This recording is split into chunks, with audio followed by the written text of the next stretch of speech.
What's up, guys? How are you doing today? So happy for you to join me in today's video. Today we're going to go over another excerpt from the Making of Revenge of the Sith book. And this one is in regards to what George thought of Star Wars and making Star Wars and what these movies actually mean to him. It's an excerpt that I haven't covered before and I haven't read before, so I'm excited to get to it with you. It's about 2 to 3 paragraphs long. So sit back, relax, hit the like button if you haven't already to support the channel, and let's begin. What drove me to make these movies is that this is a really interesting story about how people go bad.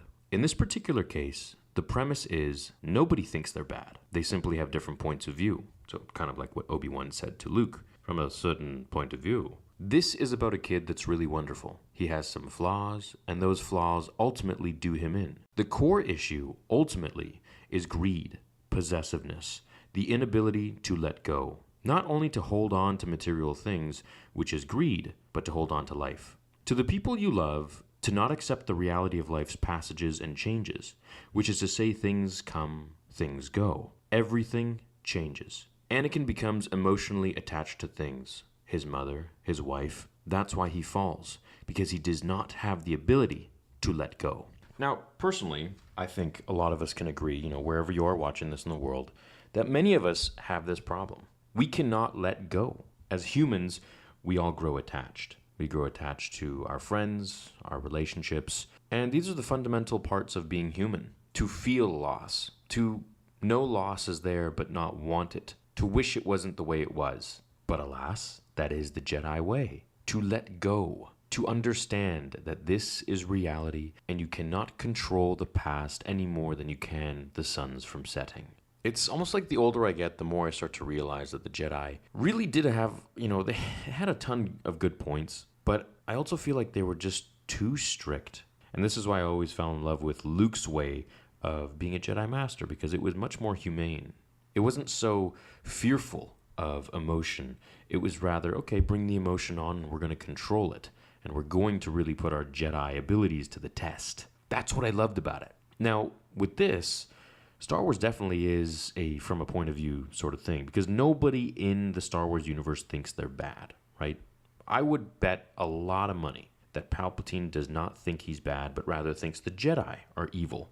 Same with Anakin at the end of the film, or Revenge of the Sith, that is. Whereas Yoda, Obi-Wan, the entire Jedi Council all feel that the Jedi are the good guys, and that the Empire is evil. Now, the interesting part about this is that you get kind of the stragglers, the in-betweeners, I call them, or what the fandom created as the Gray Jedi. These guys are kind of like Ahsoka Tano, Count Dooku, Qui-Gon Jinn, and then, Disney Rael Averross. I would say even Asajj Ventress later on in her life. But all of these characters all have one thing in common. It's that they're not so dogmatic about the Jedi way. Like Dooku, for example, he left the Jedi because he felt that they were just too entranced with politics and all that crap. They weren't really trusting the Force anymore. It wasn't really about the Force. It was more so about pleasing the politicians. That's not the Jedi way. You're bending the Force to a will instead of bending yourself to the Force's will. That's what Qui-Gon was all about. And that's why he didn't care to be on the Council, despite being a Jedi Master. That's why Obi-Wan says in Episode 1, "Why do you defy the Council, Master? Something, if you only did as they told you, then you would be on the Council." And Qui-Gon returns and he says, "F the Council," essentially. I love that meme. So yeah, I think Star Wars definitely is a point of view kind of story, but at the same time, I feel like there kind of is like a objective good and bad. I mean, what Anakin did was pretty bad. And the thing is that, one thing that a lot of people don't realize is that, yes, he did do bad things, but he also knew that they were bad. That was literally the point. And I feel like a lot of people miss this memo. It's that he did those things because he had to. If he didn't do them, he wouldn't have gotten the power to turn to the dark side. That's literally how it works. You do evil, atrocious things in order to turn to the dark side and get this power that is only attainable by doing horrible, horrible things. Now, with Anakin, his main issue are the tropes of this film, are the main points of this film. Greed, possessiveness, the inability to let go. He's always trying to save everyone. He's always trying to be the hero, and he puts it upon himself to do that. And if they don't get saved, then it's his fault.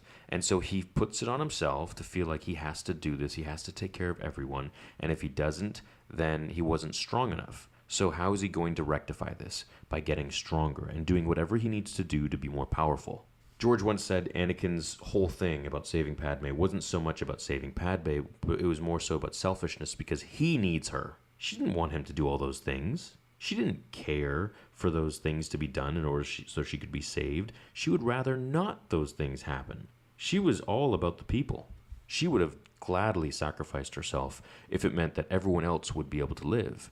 And here you have Anakin going against her wishes, and knowingly going against her wishes, so that he could have her and save her. And this is, in part, I think, one of the big things about Anakin is that he is so unbelievably selfish, but doesn't see it because he masks it as being self-righteous or as helping others. He's confused. He's a little boy at the end of the day, and it's because of his trauma as a child that nobody really addressed. They just kind of swept it under the rug and said, well, whatever, you're the chosen one, you're extremely powerful, you're going to be okay.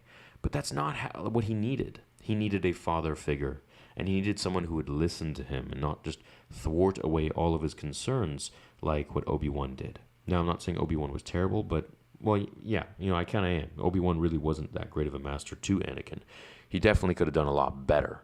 I think Obi-Wan was far too young and inexperienced for Anakin, and I think the only person that was maybe experienced enough was Yoda.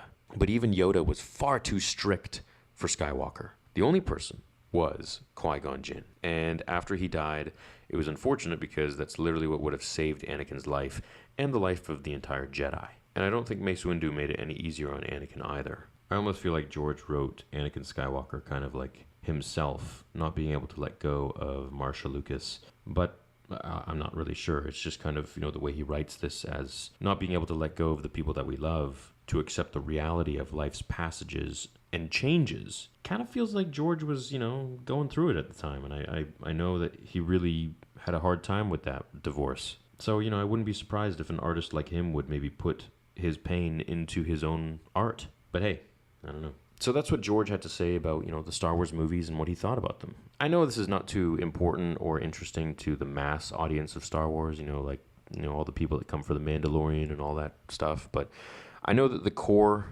audience here and the core subscribers here of Star Wars Theory are extremely passionate about this kind of stuff. So if you are still here at the end of the video, just throw a like on it. Let me know if you're here. I want to see how many of you actually made it to the end here. I really appreciate you guys. You guys really help with the watch time of the channel, which helps all the videos if you watch it all the way through. And it shows me that, you have an interest for this kind of content because, frankly, I don't really care so much for making news videos. I really care about making this kind of stuff. And, this is the heart of Star Wars for me, and this stuff makes me excited to talk about. And you can probably tell, in the cadence of my voice and the energy in my voice. It just brings out the teenager in me, the kid in me. So anyways, thanks so much for watching. Throw a like on it if you enjoyed it. Catch you in the next one. Until then, remember, the Force will be with you always.